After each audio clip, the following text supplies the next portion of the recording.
मंगलम भगवान वीरो मंगलम गौतमोगणी मंगलम कुंद कुंदायो जैन धर्मोस्तु मंगलम सर्वमंगल मांगल्यम सर्वकल्याणकारकम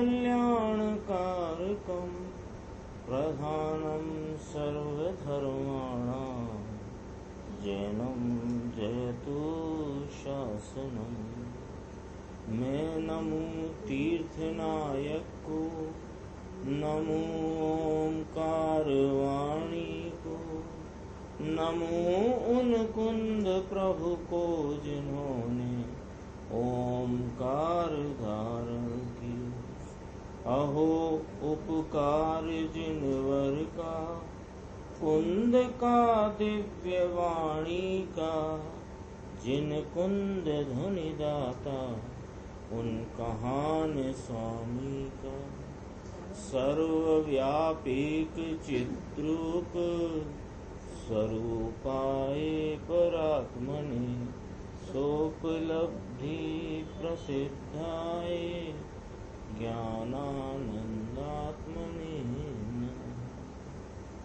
श्री प्रवचन सार जी परमागम के परिशिष्ट में जो 47 नय का वर्णन है, उसमें अपने चौथे नय नास्तित्व नय की चर्चा चल रही है। मेरी इस पुस्तक में 45 नंबर है, वहां से देखना है। पढ़ता हूं मैं। एक परमाणु की दूसरे परमाणु में नास्ती है, इसलिए वास्तव में एक परमाणु दूसरे परमाणु को स्पर्श नहीं करता। 46 करीब होगा आपके, 46 और 47। आगे अपन कल पढ़ रहे तो उससे करीब 1-2 पेज आगे निकल गई बात। एक परमाणु की दूसरे परमाणु में नास्ती है। कल जो था उससे 1.5 पेज आगे बढ़ गए। इसलिए वास्तव में एक परमाणु दूसरे परमाणु को स्पर्श नहीं करता। शरीर में छुरी घुस जाए तो और दुख हो, वहां संयोग से देखने वाले लोगों को ऐसा लगता है कि शरीर में छुरी घुस गई इसलिए दुख हुआ, ऐसा ही लगता है। किंतु वास्तव में वैसा है नहीं।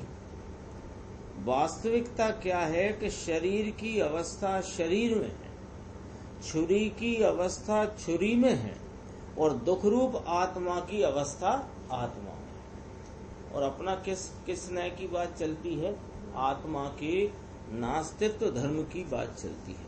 यानी आत्मा पर द्रव्य, पर क्षेत्र, पर काल, पर भाव से नास्तित्व नय से आत्मा पर चतुष्टय से नास्ति वाला है, उसकी बात चलती है। तो शरीर में छुरी घुसी और दुख हुआ, तो यहाँ कहते हैं शरीर की अवस्था शरीर में, छुरी की अवस्था छुरी में, और दुख रूप आत्मा की अवस्था आत्मा में है।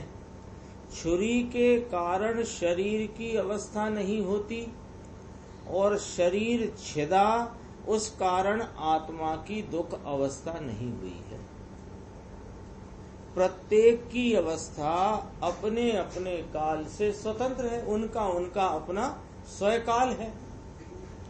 इस प्रकार नास्तित्व धर्म को यथार्थ समझे तो उसमें ये सब न्याय एक साथ आ जाते हैं। लगता ऐसा है कि छुरी घुसी तो अंदर से लहू निकलने लगा, तो लहू निकलने की अवस्था वो लहू वाले परमाणु की है। छुरी की जो अवस्था है वो छुरी की है।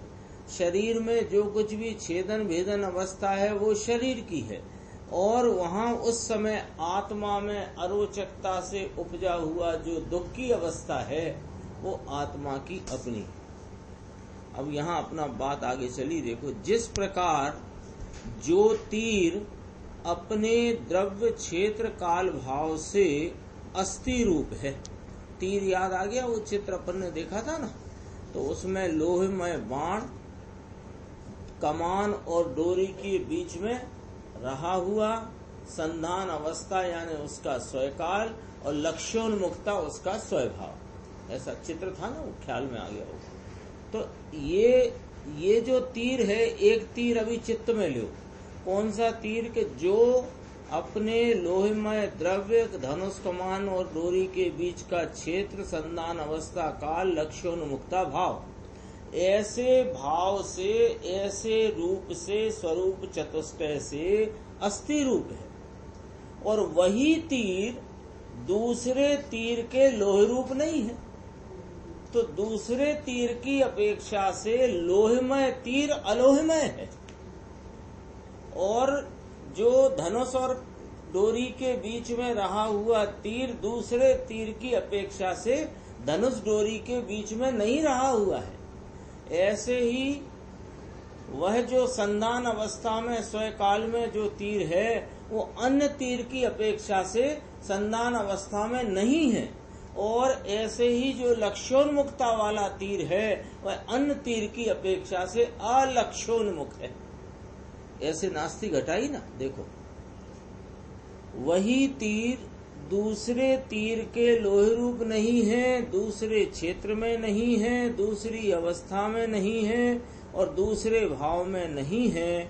इस प्रकार परद्रव्य, पर क्षेत्र, पर काल और पर भाव से वह जो स्वद्रव्य, स्व क्षेत्र, स्व काल से अस्थि रूप है, वही तीर परद्रव्य, पर क्षेत्र, पर काल, पर भाव से नास्ति रूप है। उसी प्रकार आत्मा अपने चतुष्टय से अस्थि रूप है और वही पर वस्तु के द्रव्य, क्षेत्र, काल, भाव से नास्ति रूप है। दूसरे आत्मा की अपेक्षा से, वो भी देख लेते हैं, दूसरे आत्मा हैं जगत में, वे भी अपने स्व चतुष्टय से अस्थि रूप हैं। लेकिन मैं आत्मा अपने स्व चतुष्टय से अस्थि रूप हूँ और पर आत्मा के चतुष्टय से नास्ति रूप। तो एक आत्मा की अपेक्षा दूसरे सभी आत्मा क्या कहलाए? अनात्मा। तब फिर एक आत्मा दूसरे आत्मा को क्या कर सकता है? ये मुख्य बात खड़ी हो गई। नास्तित्व धर्म में से ये न्याय निकल के आ गया कि एक आत्मा, ज्ञानी गुरु का आत्मा, तीर्थंकर परमात्मा, परम गुरु का आत्मा, गणधर भगवान का आत्मा, तेरे आत्मा का क्या कर सकता है? तेरे आत्मा में विकार को मिट करके निर्विकार अवस्था कभी हो तो उसमें दूसरा क्या कर सकता है? वो विकार मिटकर निर्विकारता होने वाली अवस्था तेरा स्वकाल स्वरूप स्व चतुष्टय अस्थि है। उस अस्तित्व में पर द्रव्य, पर क्षेत्र, पर काल, पर भाव की नास्ति है। तो इस इतनी सी बात में से ये न्याय खड़ा हो गया कि जगत में कोई सर्वोत्कृष्ट निमित्त कहलाता हो, वह निमित्त भी, वह सर्वोत्कृष्ट निमित्त होने पर भी तेरी अवस्था का कुछ करने में असमर्थ है। क्यों?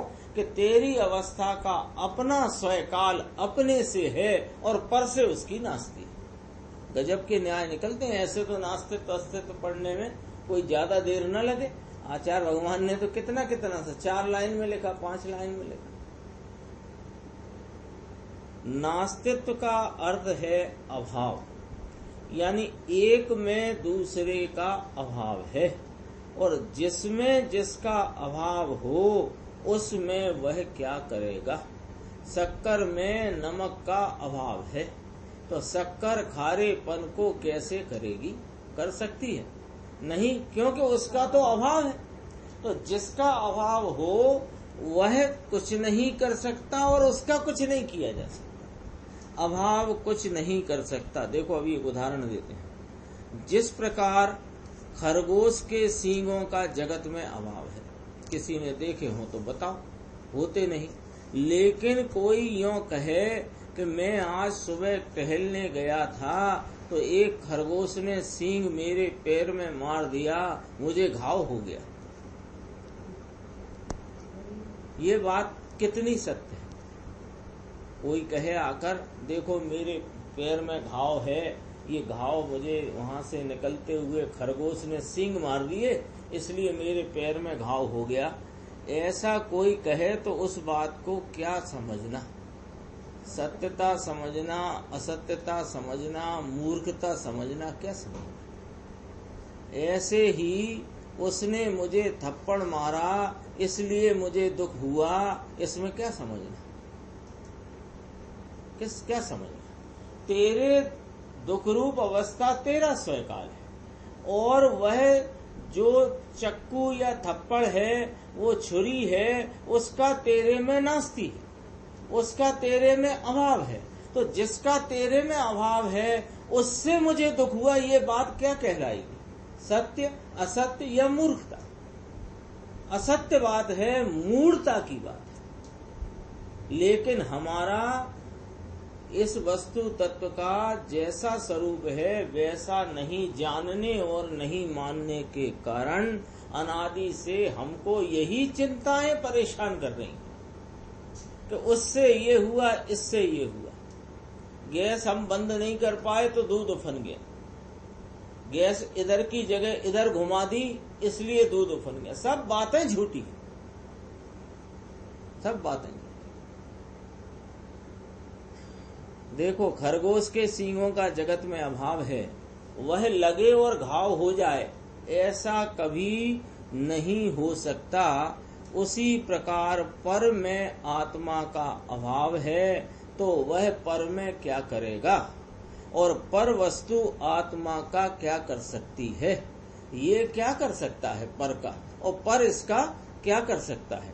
सिद्ध भगवान से लेकर निगोद तक के सभी जीव अपने अपने द्रव्य क्षेत्र काल भाव से हैं और पर से नहीं हैं, ऐसा वस्तु स्वरूप जाने बिना सम्यक ज्ञान या सम्यक दर्शन नहीं होता। बोलो, सम्यक दर्शन का विषय तो अभी अत्यंत सूक्ष्म है, उसकी चर्चा भी आती है, आएगी, लेकिन अभी तो तेरे गुण पर्याय की मर्यादा का ठिकाना नहीं लग रहा। अभी तो क्या हो रहा है कि अपनी अवस्था का कर्ता संयोग और संयोगों की अवस्था का कर्ता मैं, ऐसे करके यह वास्तव में अन्य द्रव्य में कर तो सकता नहीं, और अन्य द्रव्य इसका कुछ कर सकता नहीं, करता नहीं, लेकिन यह अपने ज्ञान भान और मान्यता में अतिक्रमण करके बैठा है। तो ये पहले में पहले कहाँ आना कि पहले में पहले अपने द्रव्य गुण पर्याय की मर्यादा में आना।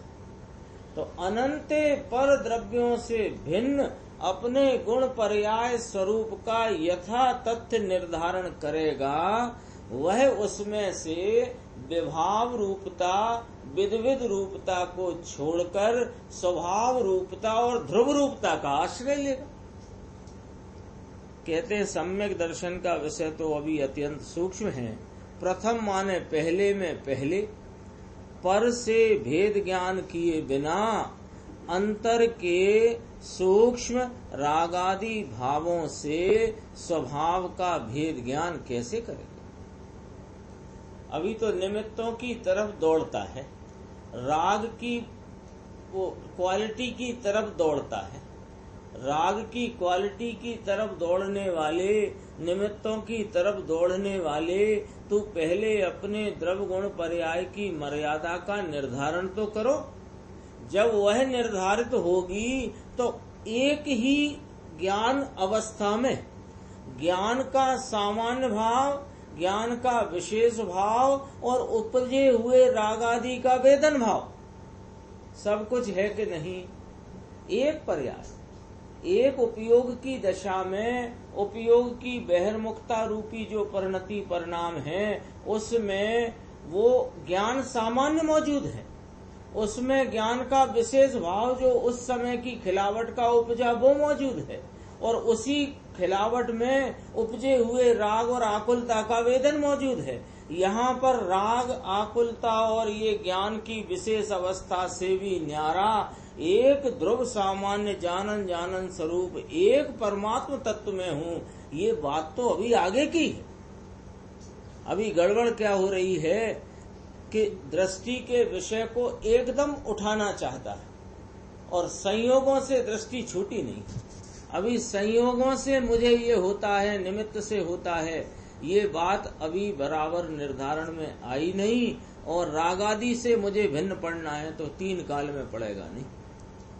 क्षणिक रागादि भाव भी अपने स्वय काल से अस्तित्व रूप है। मेरी परिणति में वर्तमान में उपजा हुआ राग का, कषाय का, तीव्रता का, मंदता का जो परिणाम है वह उस समय की सत्ता में अस्तित्व रूप है। जड़ कर्म के कारण उसका अस्तित्व है ऐसा नहीं है। अर्थात कर्म के कारण रागादि नहीं होते, किंतु स्वय पर्याय की योग्यता से होते हैं, ऐसा निश्चित करके लो। प्रथम से अपन ने पढ़ा था 3 लाइन ऊपर, प्रथम पर से भेद ज्ञान किए बिना। समझो क्या होता है कि जब परीक्षा पास आ जाती है ना, तो वो जो ट्यूशन टीचर हो या क्लास टीचर हो, तो उसके पास बच्चे जाते हैं। बच्चे जाके ये कहते हैं, महाराज आप हे सर इतना करो, हम पे अब समय नजदीक आ गया परीक्षा का, इम्पोर्टेंट बता दो आप, और उसमें भी ट्रिक बता दो कि कैसे हम इन्हें समझ लें और जिससे हमारी ये नैया 1 साल वाली पार हो जाए। यहाँ तो एग्जाम नजदीक आ गया, नजदीकी है ना। किसको? गुरुदेव तो सीधा कहते हैं, अभी जितने सभा में बैठे हैं, जितने उन्होंने इस पर्याय में इस काल व्यतीत कर लिया है, इतना भी अब बचा नहीं है। ये तो एक सामान्य बात। जो लोग 60, 70, 80, 85 में हैं उनकी तो क्या कहें। जो 40, 50 में भी हैं उन्होंने भी जितना व्यतीत कर लिया उतना बचा नहीं है। तो परीक्षा पास आ गई है, और परीक्षा पास आ गई है तो हमको भी ऐसा अंदर में विकल्प आया कि हे गुरुदेव श्री, हमको कोई ऐसा इम्पोर्टेंट काम बात बता दो। तुमने कहा सबसे इम्पोर्टेंट सुनो क्या है कि प्रथम पर से भेद ज्ञान किए बिना अंतर के सूक्ष्म रागादि भावों से तू स्वभाव का भेद ज्ञान कैसे करेगा। इसलिए क्या कर, यों कर कि ये जो वर्तमान में राग परिणाम तुझे वेदन में आ रहा है, उपज रहा है, ये रागादि भाव भी मेरे स्वय द्रव्य, स्वय क्षेत्र, स्वय काल, स्वय भाव रूप चतुष्टय में स्वय काल रूप अस्थि है। पहले इतना स्वीकार तो करो कि राग का वर्तमान परिणाम मेरे सत स्वरूप स्वय काल का भाव है। अभी तो ये मानता हो कि जय भैया कर्म का उदय कठिन है, इसलिए ऐसे विकारी परिणाम होते हैं। कहते हैं भैया सिरे से झूठी बात है, सिरे से। कर्म के कारण रागादि नहीं होते, किंतु स्वयं पर्याय की योग्यता से होते हैं। ऐसा निश्चित करके, अपने ज्ञान में निर्धारित करके, कैसा निर्धारित, एकदम मानो उत्कीर्ण कर दिया हो ऐसा निर्धारित। ऐसा नहीं कि गंगा गए गंगादास, जमुना गए जमुनादास। अभी किसी ने कहा राग तेरे स्वयकाल स्वरूप तेरी उस समय की पर्यायगत योग्यता से होता है। जी महाराज, राग कर्म कराता है। दूसरे वक्ता ने आके 8 दिन बाद सुना दिया तो कर्म का हो गया। और अभी तक क्या होता आया है, थोड़ा अपना अपना सब विचार करो। अपना अपना सब विचार करें तो अपने को ज्ञात होगा कि अब तक यही होता आया है। जो जो सुनाने आ गया वो सुना और जय नारायण। देखो ऐसा निश्चित करके, निर्धारित करके, समझो टंकोत्कीर्ण करके, वह स्वभाव की अंतर्दृष्टि से ऐसा समझे कि राग का अस्तित्व तो मात्र एक समय जितना ही है तो सही। राग का अस्तित्व मेरे स्वय चतुष्टय रूप सत्ता में है तो सही, लेकिन कितनी देर का है कि एक समय मात्र जितना ही है। और मेरा स्वभाव, उसका अस्तित्व त्रिकाल है। बढ़ाना वो बढ़ा लो। मेरा त्रिकाली स्वभाव राग जितना नहीं है। मेरे त्रिकाली स्वभाव में एक समय के राग का नास्तित्व है। अब ये दूसरा स्टेप, इससे ज्यादा क्या सरल समझा सकते हैं। जैसे मास्टर के पास गए ना इम्पोर्टेंट पूछने, तो इम्पोर्टेंट बात आ गई है यानी अभी भी 2-4 दिन का ही समय बचा हो मान लो इस पर्याय का, तो ये बात यदि अपने ख्याल में लेकर के और इस बात को विचार श्रेणी में डालकर निर्णय कर ले तो अभी परीक्षा में पास हो जाएगा, अभी ये नर्भव सफल हो जाएगा। भले कितना ही समय बचा हो, 2-4 दिन भी बचे हों तो भी, अरे घंटे 2 घंटे बचे हों तो अभी कर डालो ये काम, ऐसा काम है। राग का अस्तित्व, हाँ, एक समय जितना मेरी सत्ता में स्वकाल रूप है, लेकिन वहां मैं जब मेरे स्वभाव को देखता हूँ, मेरा ज्ञाता दृष्टा आनंद स्वरूप पवित्र स्वभाव वह त्रिकाल है, तो वो त्रिकाल के आगे राग एक समय का है, तो एक समय माने अगले समय में ये राग चला जाता है और मैं नहीं चला जाता। इस प्रकार विचार में लेकर के, ऐसा विचार में लाना, निर्णय में लेके आना बात को कि मेरा त्रिकाली स्वभाव राग जितना नहीं है, मेरे त्रिकाली स्वभाव में एक समय के राग का नास्तित्व है। ले फिर अस्थि नास्ति आ गई।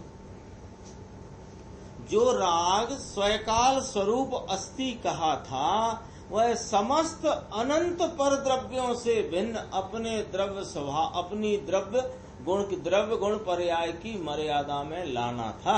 वहां तक नहीं आओगे तो स्वभाव विभाव का भेद ज्ञान भी होगा नहीं। अब क्या कहते हैं कि ये राग तो एक समय मात्र का है, तो मेरे त्रिकाली स्वभाव में इस एक समय के राग का नास्तित्व है। यहां आकर ये जो बात है थोड़ी समझना। स्वद्रव्य अनंत गुणमयता वाला, अनंत चैतन्य आदि गुणमयता वाला में द्रव्य, मेरे चैतन्य स्वरूप असंख्यात प्रदेशी मेरा क्षेत्र, वर्तमान जो परिणाम वह मेरा स्वकाल, और इस परिणाम में परिणमित होने पर भी मेरा ज्ञानादि गुण का स्वभाव त्रिकाल रहता है, ये मेरा स्वभाव। 4 बातें आई। तो उससे मेरी सत्ता है और पर सबसे वे असत है, नास्ति है। अब यहाँ कैसे घटाना चतुष्टय? यहाँ पर मेरे त्रिकाली स्वभाव की सत्ता में राग का असतपना है। अब कैसे घटाना? कि ऐसे घटाना कि अनंत गुणात्मक में चैतन्य द्रव्य और अपने चैतन्यमयी असंग प्रदेशों में रहने वाला होने से यह मेरा क्षेत्र, और मैं त्रिकाल परिणमनशीलता वाला यह मेरा स्वकाल, और इस त्रिकाल परिणमनशीलता में मेरा स्वभाव का बाल बांका नहीं होता है, ऐसा मेरा स्वभाव। हाँ, तो उसको त्रिकाल परिणमनशील लेना और एक समय के परिणाम को असत कर देना। ये दृष्टि का विषय ऐसे खिलेगा। इस प्रकार स्वभाव को दृष्टि में लेकर उसकी प्रतीति करे, तब भेद ज्ञान और सम्यक दर्शन हुआ कहलाए। यदि पर्याय में अशुद्धता का एक समय का अस्तित्व ना हो, लॉजिक है अब ये पूरा का पूरा, पीछे जो बात आ गई ना उसका लॉजिक। यदि पर्याय में अशुद्धता का एक समय का अस्तित्व ना हो तो जीव को संसार ही सिद्ध नहीं होगा। कैसे होगा बताओ? संसार कैसे कहते हैं? स्त्री पुत्र शरीर, इसको तो संसार कहते नहीं। वर्तमान परिणति में अशुद्ध मलिन विकारी भाव जो है वह संसार है, मिथ्यात्व भाव है वह संसार है। तो यदि एक समय का इस अशुद्ध भाव का अस्तित्व न मानोगे तो फिर जीव को संसार सिद्ध नहीं होता। और मोक्ष पर्याय अभी है नहीं है वर्तमान में। बता दो, मोक्ष माने परिपूर्ण अवस्था, वो है नहीं। इसलिए फिर इसके क्या है कि स्वकाली सिद्ध ना हुआ। सत्ता सिद्ध करना ना, अपनी सत्ता है कि नहीं, तो सत्ता है तो सत्ता का कोई स्वरूप है कि हाँ है, चतुष्टय स्वरूप है, स्वय चतुष्टय स्वरूप है। स्वय चतुष्टय क्या होता है कि स्वद्रव्य, स्वय क्षेत्र, स्वकाल और स्वभाव। तो तेरा द्रव्य क्षेत्र भाव तो तूने पकड़ा, लेकिन अभी अशुद्धता मेरे में है ही नहीं और परिपूर्ण शुद्धता तेरे में है नहीं। अशुद्धता तू मानता नहीं अपनी, कि अशुद्धता तो मैं नहीं हूँ, अशुद्धता मेरे में नहीं है। और यदि अशुद्धता नहीं है तो संसार नहीं है, ये मतलब हुआ। संसार नहीं है तो मुक्ति है, ये मतलब निकलेगा। और मुक्ति है तो फिर परिपूर्ण अवस्था भी नहीं है, तो तेरे न अशुद्ध अवस्था है न पूर्ण शुद्ध अवस्था है। इसका मतलब तेने स्वकाल स्वरूप अस्थि का नकार कर दिया है। लॉजिक है कि नहीं? न्याय से बात है। इसलिए स्वकाल का अभाव होने से जीव का ही अभाव हो जाए, तेरी सत्ता की सिद्धि ही नहीं होगी। यदि जीव का अस्तित्व मानो तो जीव का स्वकाल भी मानोगे या नहीं? बताओ। स्वकाल में पूर्ण शुद्धता तो है नहीं। स्वकाल माने वर्तमान अवस्था में तेरे पूर्ण शुद्ध अवस्था है नहीं, इसलिए वर्तमान में संसार दशा है। और संसार दशा माने मिथ्यात्व राग आदि भाव है। अब क्यों कहे कि अशुद्ध का तो मेरे में असतपना है, तो तेरे को ऐसे नहीं चलेगा सब। इस प्रकार जीव के स्वकाल को माने बिना जीव का अस्तित्व ही वास्तव में नहीं मान सकता, यानी इसके ज्ञान भान और श्रद्धान में वह जीव का अस्तित्व इसको सिद्ध ही नहीं हुआ। इसलिए तो अज्ञानी कथन सारा व्यर्थ झूठा जाता है। कहता है मेरे में पर की नास्ती, तुमने अस्थि मानी है? अपनी अस्थि माने बिना पर की नास्ती कहता है, और पर की नास्ती बिना माने अपनी अस्थि कहता है। मैं तो ज्ञायक शुद्ध चैतन्य परमात्मा हूँ, और क्या हुआ हूँ कि मैं निमित्तों की से मेरा कार्य होता है, मैं निमित्तों का कार्य करता हूँ। पर से भिन्न, देखो फिर एकदम बहुत गंभीर, यानी इसको कहते हैं कि बहुत है वो एंटीबायोटिक डोज है जी। इसको समझ लो तो सारा रोग मिथ्यात्व का नष्ट हो जाए। नष्ट पर से भिन्न अस्तित्व जानने के पश्चात, ये बात नहीं पकड़ में आ रही है अपन सब लोगों को। क्या बात पकड़ में नहीं आ रही कि भेद ज्ञान की कला क्या है? भेद ज्ञान की कला यूं है कि पहले समस्त अन्य पर द्रव्यों से भिन्न अपने स्वद्रव्य गुण पर्याय का निर्धारण करो, और वह जो आप रूप द्रव्य गुण पर्याय का निर्धारण किया हो वहां स्वभाव और विभाव के बीच में भेद ज्ञान करो। ये बात नहीं पकड़ में आ रही। या तो सीधी स्वभाव विभाव की बात करता है, और उस स्वभाव विभाव की सिद्धि निमित्तों से चाहता है।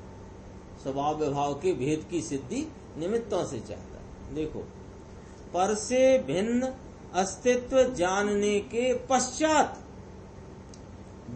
अपने में जो क्षणिक राग है उतना त्रिकाली स्वभाव का अस्तित्व नहीं है। त्रिकाली स्वभाव तो राग रहित है, ऐसा पहचान कर। कितनी बात आई? पर से भिन्न अस्तित्व अपना जानने के पश्चात रागादि भाव जो एक समय का है उस जितना त्रिकाली स्वभाव का अस्तित्व नहीं। त्रिकाली स्वभाव अविनाशी अनुत्पन्न अविनष्ट स्वरूप है, वह तो सदा काल एक सा रहने वाला है। तो त्रिकाली स्वभाव कैसा है कि वह राग रहित है। ऐसे राग रहित अपने स्वभाव को पहचान कर, राग रहित अपना स्वभाव कैसे पहचान में आता है कि जिस स्वभाव का आश्रय लेने से परिणति के जो उपयोग दशा है उसमें राग का वेदन नहीं होता, आनंद का वेदन होता है, उससे कहते हैं राग से भिन्न स्वभाव की पहचान। तो ऐसा त्रिकाली स्वभाव राग रहित है, ऐसा पहचान कर अब क्या करना? यहाँ तो हो गया सम्यक दर्शन। काहे में? अपने त्रिकाली स्वभाव की का पहचानने से कैसा पहचाना? राग से भिन्न पहचान। तो राग से भिन्न पहचानने के लिए राग के द्वारा पहचानेगा, राग की सहायता से पहचानेगा, राग थोड़ी थोड़ी मदद करेगा तो पहचानेगा। अरे राग से भिन्न पाड़कर राग के अनादर में, इस त्रिकाली स्वभाव के आदर में, जब राग से भिन्न यानी राग के वेदन से रहित अपनी आनंदमयी वेदन वाली उपयोग दशा में यह आत्मा जब वेदन स्वरूप होता है, संचेतन स्वरूप होता है, उससे कहते हैं कि राग से भिन्न आत्मा के स्वभाव को पहचान कर अब क्या करे, अब क्या करे कि इस स्वभाव से मैत्री करके पर की मैत्री छोड़ दे, क्योंकि अनादि से इसको रागादि आसक्ति के अध्यास पड़ा हुआ है। तो अब वो अध्यास भी कैसे छूटे, कुटेव है ना पर में दौड़ने की, तो वो कुटेव कैसे छूटे, राग की कुटेव छोड़ दो। इसके उपयोग ने मैत्री तो कर ली उपयोग स्वरूप वस्तु से, लेकिन अभी अनादि से ये पर में ही एकांत दौड़ता आया है, तो इसको अभी ललक उधर की पड़ी है, तो इसको अस्थिरता बहुत है और स्वभाव की थोड़ी मैत्री है, तो स्थिरता थोड़ी है। अब क्या करना कि स्वभाव की मैत्री से स्थिरता बढ़ाना और पर की मैत्री छोड़ देना, उसका नाम धर्म है।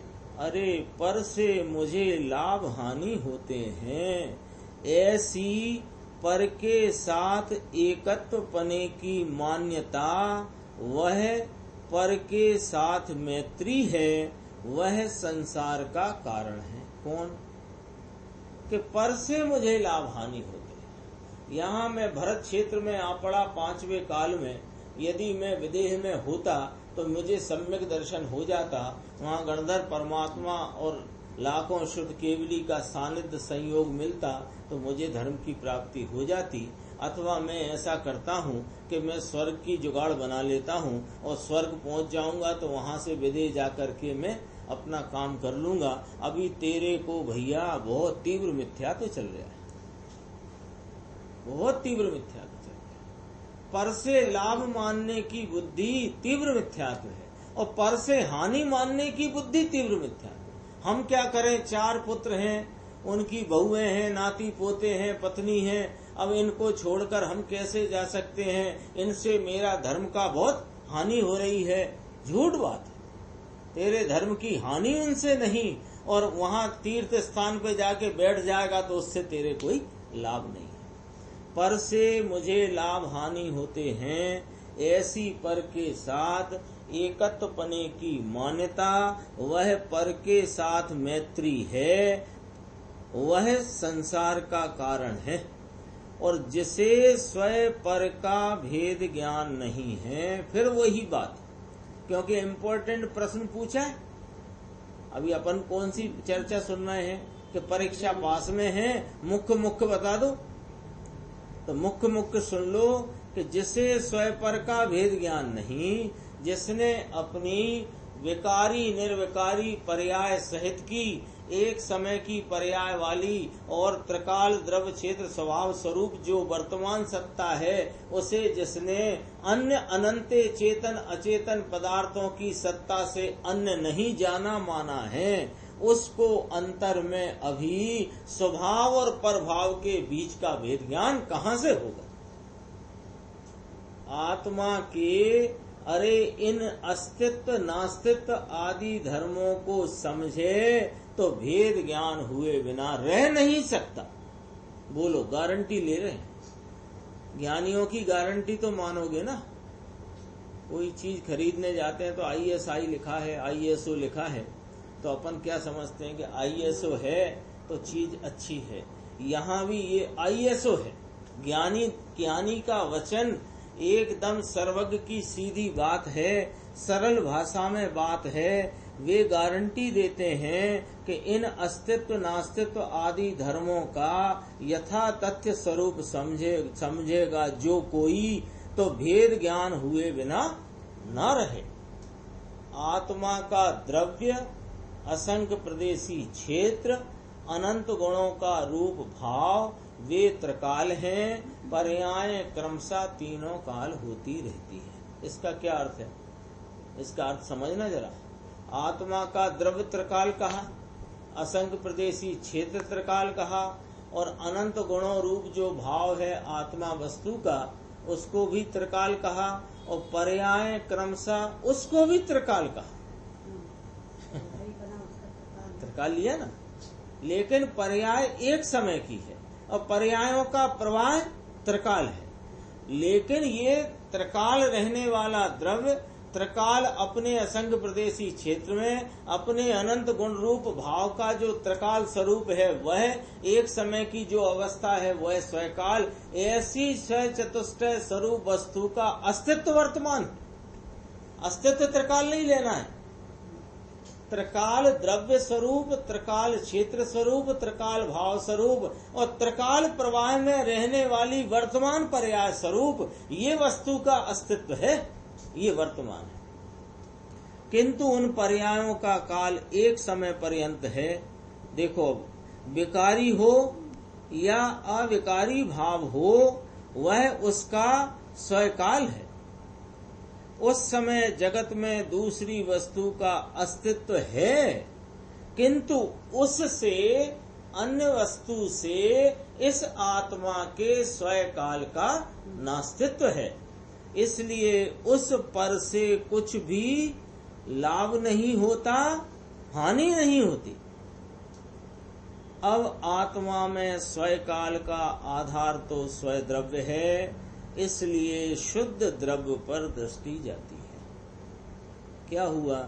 आत्मा का चतुष्टय अस्थि स्वरूप अपन ने ख्याल में लेकर निश्चित किया कि स्वद्रव्य, स्वक्षेत्र, स्वकाल, स्वभाव स्वरूप में वस्तु हूँ। तो ये जो वर्तमान परिणाम रूपी स्वकाल है, इसका आधार कौन है? कि इसका आधार वह शुद्ध द्रव्य है, वह द्रव्य सामान्य है, जो सामान्य अपनी उसकी होती हुई पर्याय विशेष का आधार है। ऐसे द्रव्य सामान्य पर दृष्टि ही वहीं जाती है। फिर कहाँ जाएगी? क्यों बाहर क्यों नहीं जाएगी?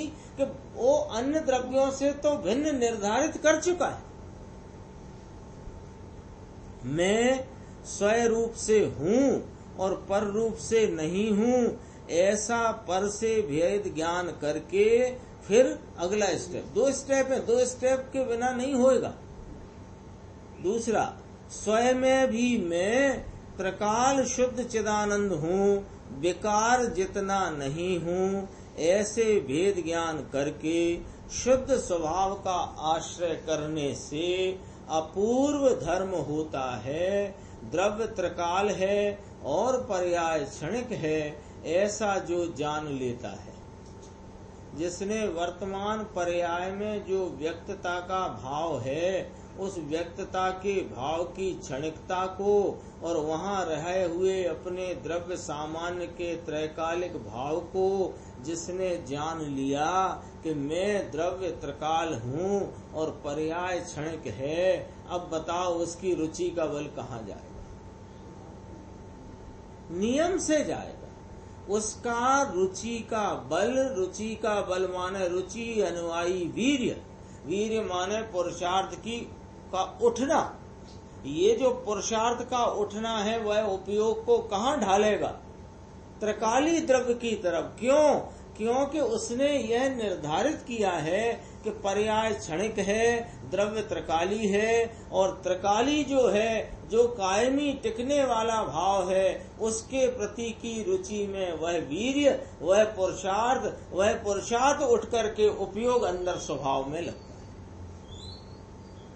अभी बहुत अपने को ऐसा लगता है ना, प्रश्न उठता हो यदि किसी को, उठता हो तो जवाब है, नहीं उठता हो तो नहीं है। उठता हो किसी को ऐसा प्रश्न कि हम बहुत प्रयत्न करते हैं, हम बहुत इस विकल्पों से दूर अपने निर्विकल्प आत्मा की प्राप्ति करना चाहते हैं, लेकिन हमारा उपयोग उधर ढलता ही नहीं। क्यों नहीं ढलता? कि तुमने एक समय के राग में जो कषाय की मंदता का भाव है, उसकी महिमा के आगे इस आत्मा की महिमा तुम्हें जागी नहीं। जब वो राग की कषाय की मंदता का सूक्ष्म परिणाम, उसके प्रति भी जब तुम्हारी महिमा छूट जाए और इस त्रिकाली गायक भाव की महिमा होए, तो नियम से उपयोग पलट के आता है, नियम से उपयोग पलटे। आगे चलते हैं अपन थोड़ा सा, 3-4 पैराग्राफ छोटे छोटे हैं, इनको छोड़ के देखो। यहाँ से जिस प्रकार तीर कहाँ गया, अपनी अपेक्षा से लोहमय है, दूसरे तीर के लोहे की अपेक्षा से वह स्वयं अलोहमय भी है। वो चित्र ख्याल में है ना, लोहमय द्रव्य पर तीर की अपेक्षा से अलोहमय है, और डोरी और धनुष के बीच में रहा हुआ तीर अन्य तीर की अपेक्षा से डोरी और उसमें नहीं रहा हुआ है, ऐसा है। उसी प्रकार आत्मा अपने द्रव्य में है और पर के द्रव्य में नहीं है, इसलिए अद्रव्यमय भी है। इसको यूं भी कह सकते हैं, आत्मा द्रव्यमय है और आत्मा अद्रव्यमय है। ये क्या हुआ? अपने द्रव्य स्वभाव से द्रव्यमय है और अन्य द्रव्य की अपेक्षा से यही आत्मा अन्य द्रव्य अद्रव्यमय है। अस्तित्व नय से देखने पर अपने द्रव्यमय है और नास्तित्व नय से देखने पर वह स्वयं ही अद्रव्यमय है, अर्थात पर के द्रव्य रूप वह नहीं है। इसी प्रकार पर का क्षेत्र, पर का काल और पर का भाव, उससे भी आत्मा का नास्तित्व है। अपने चतुष्टय से देखने पर आत्मा है और पर के चतुष्टय से देखने पर आत्मा स्वयं अभाव रूप है, पर के चतुष्टय से अभाव रूप है। ऐसे दोनों धर्म स्वरूप से अस्ति और पर रूपता से नास्ति, अथवा स्व चतुष्टय से अस्ति पर चतुष्टय से नास्ति, ऐसे दोनों धर्म प्रत्येक आत्मा में एक साथ विद्यमान है। ये धर्म परस्पर सापेक्ष हैं, इसलिए किसी भी एक धर्म को मुख्य करके जानते समय ही उसके साथ दूसरे अनंत धर्मों की अपेक्षा साथ ही है। वे अभी गौण हैं, नहीं है नहीं। अस्तित्व की मुख्यता से आत्मा अस्तित्व वाला है, ये मुख्यता से अस्तित्व वाला स्व चतुष्टय स्वरूप है।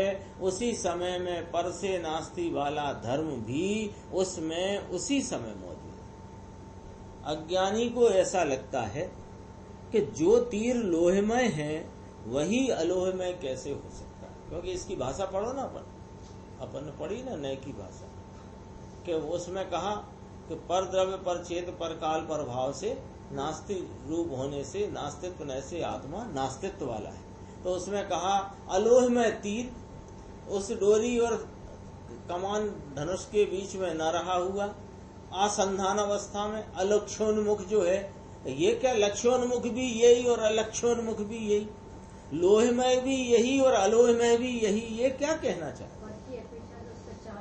हाँ, ये नहीं पकड़ा, उसे लगता है ये कैसी भाषा कह दिया। पहले कह रहा है लोहमय है, फिर कह रहा है अलोहमय। अरे उसे कहो अलोहमय दूसरे वाले को, इसे काहे को कह रहे?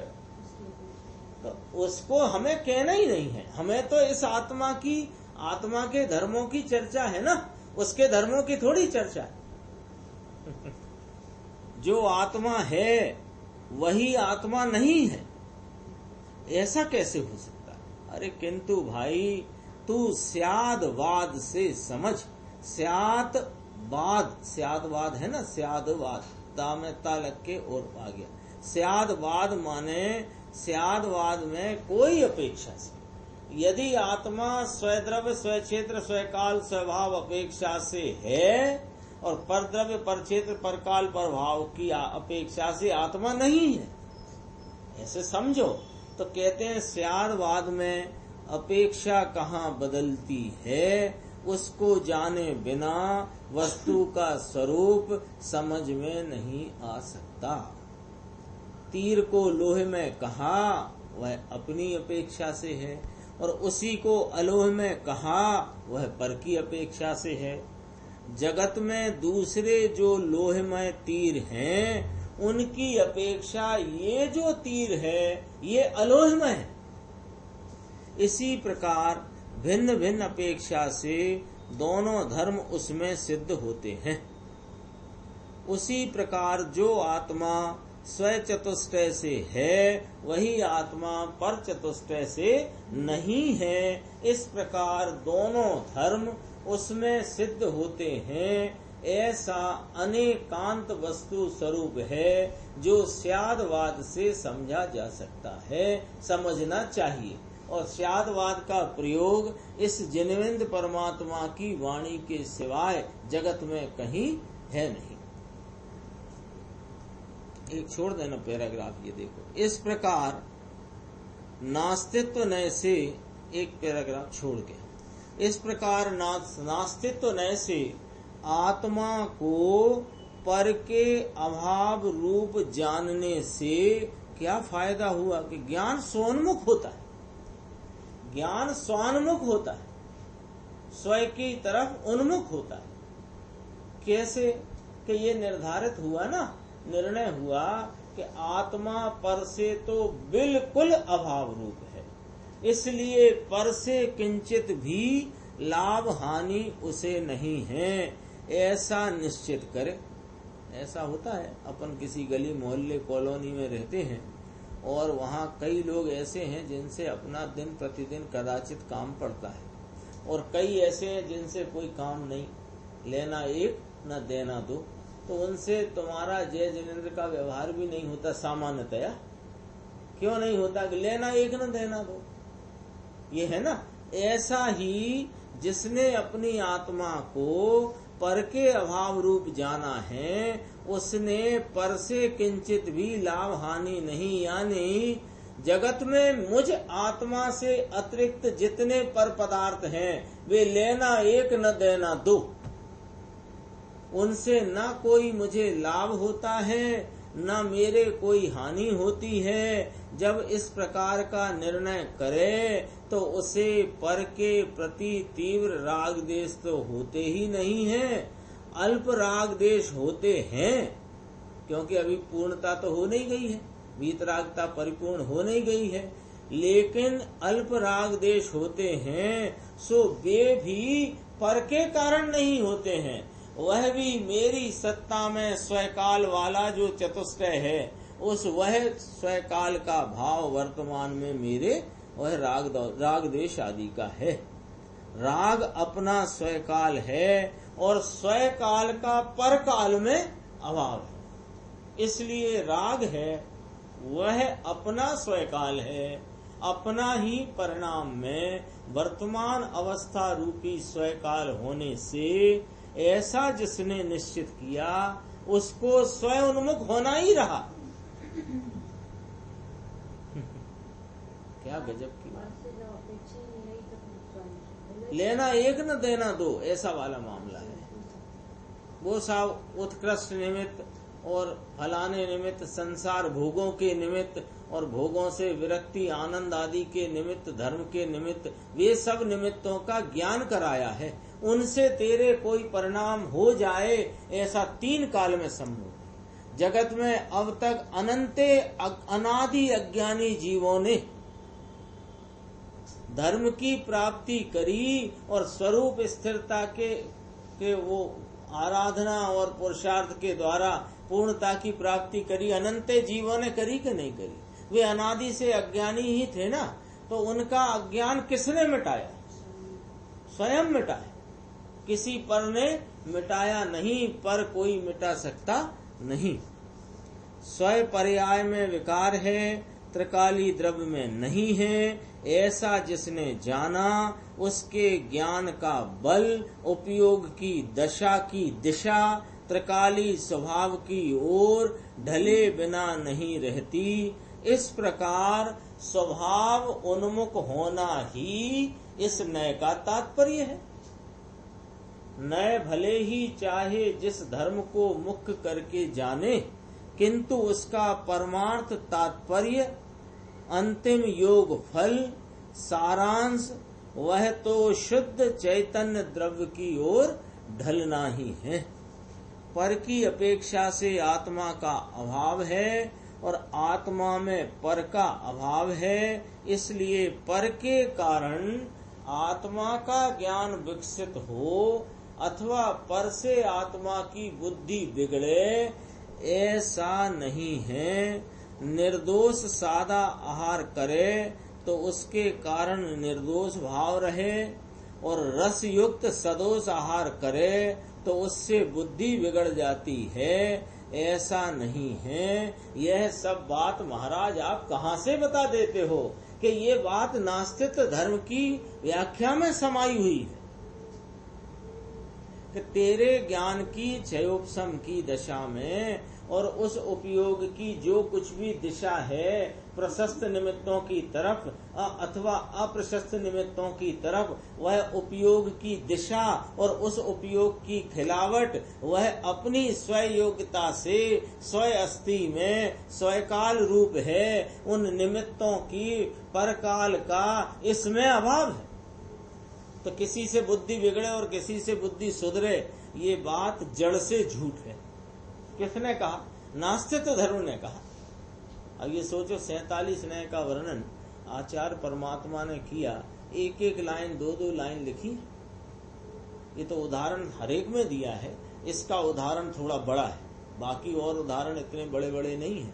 बाकी तो एक एक लाइन में कहा आत्मा द्रव्य नय से चैतन्य सामान मात्र है, जैसे वस्त्र वस्त्र मात्र है।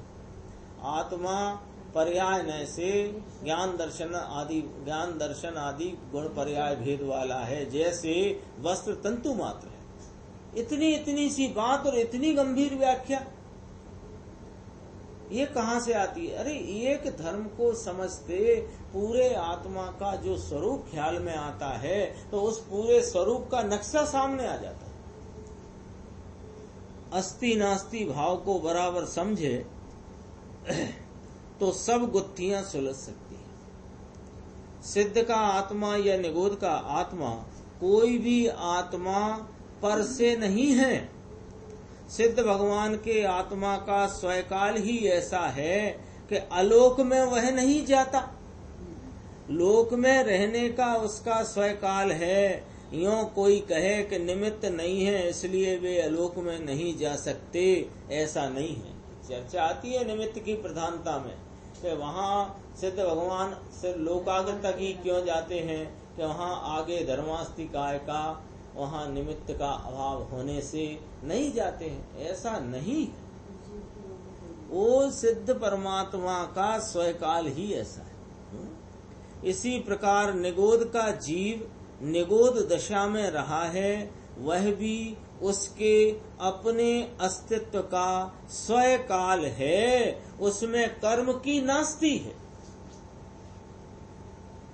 ना। कर्म का बहुत जोर है। कम्मो बलिया, ऐसा एक गुरुदेव ही सुनाते, जीवो बलियो कम्मो बलियो।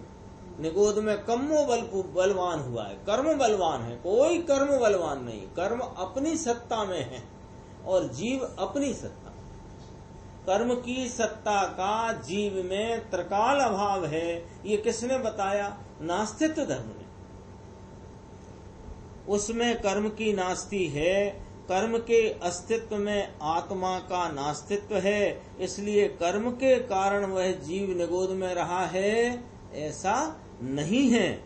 यदि कर्म के बल के कारण उस जीव को निगोध में रहना पड़ता है, ऐसा कोई माने, क्या करे साहब, वह जीव तो अनादि से निगोध में पड़ा हुआ है, नित्य निगोध में रहा है, कर्म का जोर ही इतना है, ऐसा कहे ना, तो उसके लिए कहते हैं कोई ऐसा माने तो वहाँ फिर क्या आपने मान लिया? कर्म के जोर में जीव निगोध में रहा तो निगोध में रहा उसका स्वकाल है। तो आपने क्या मान लिया कि कर्म के अस्तित्व के कारण आत्मा का स्वकाल का अस्तित्व मान लिया। इसलिए फिर क्या हो गया कि जीव का अस्तित्व न रहा और जीव का नास्तित्व धर्म भी न रहा। जीव तो कर्म के अभाव रूप है, तब फिर कर्म उसका क्या करेंगे? अहो पर रूप से मेरा अभाव है, इसलिए पर में मेरी शांति का भी अभाव है। पर रूप से मेरा अभाव है, मेरी शांति का कोई सद्भाव है, भाव है तो मेरा मुझ में है, पर में तो उसका अभाव है। इसलिए मेरी शांति, मेरा आनंद, मेरा सुख, मेरा चैन मुझे अपने में ही ढूंढना पड़ेगा। ऐसा निश्चित करने वाला स्वयं उन्मुख होकर शांति का अनुभव करता है। आत्मा के अपने अंतरंग स्वभाव में ही शांति है और अशांति भी अपनी ही पर्याय में है, अपनी ही पर्याय में ही है। 2 बार ही कहा। आत्मा को पर के कारण शांति या अशांति नहीं है। शरीर और आत्मा के बीच नास्तित्व होने से उनमें अनंत योजन का अंतर है। ले साहब, ये आपने नई बात बता दी। हम अनंत योजन का है तो एक क्षेत्र अवगाही भी कहते हो और अनंत योजन का अंतर कहते हो। भाव समझो, भाव समझो इसका। जैसे संवर अधिकार में कह दिया क्रोध आदि के प्रदेश भिन्न है और आत्मा के प्रदेश भिन्न है। ऐसे कैसे साहब? ऐसे भाव समझो। ऐसे यहाँ कहते हैं अनंत योजन, कि हाँ अनंत योजन। कैसे? कि देह के साथ आत्मा की शांति अशांति का संबंध नहीं है। देखो, रह गई बात। आकाश क्षेत्र की अपेक्षा से भले अंतर ना हो, किंतु भाव से तो उनमें अनंत योजन का अंतर है, कर्म में और जीव में। इसलिए इस देह के साथ आत्मा की शांति अशांति का संबंध नहीं है। आत्मा तो अपने नास्तित्व धर्म के बल से देहातीत, वचनातीत, कर्मातीत है और पर्याय में जो क्षणिक विकार है वह त्रिकाली स्वभाव में नहीं है, सो स्वभाव विकार से अतीत है। आत्मा के अस्ति नास्ति स्वभाव को समझने से इस प्रकार का भेद ज्ञान होता है। ऐसा यह लोकोत्तर वीतरागी विज्ञान है। इस विज्ञान को समझे, उसे पर के साथ की एकत्व बुद्धि छूटकर वीतराग स्वभाव में एकत्व बुद्धि हो और अल्प काल में उसकी मुक्ति हो जाए। इस प्रकार यहाँ नास्तित्व धर्म का वर्णन पूर्ण हुआ। अपनी भी अभी समय हो चुका है। निज निधि निज में बताई, यह अनंत उपकार है। उसके लिए जिन वाणी माँ को वंदना शत बार है।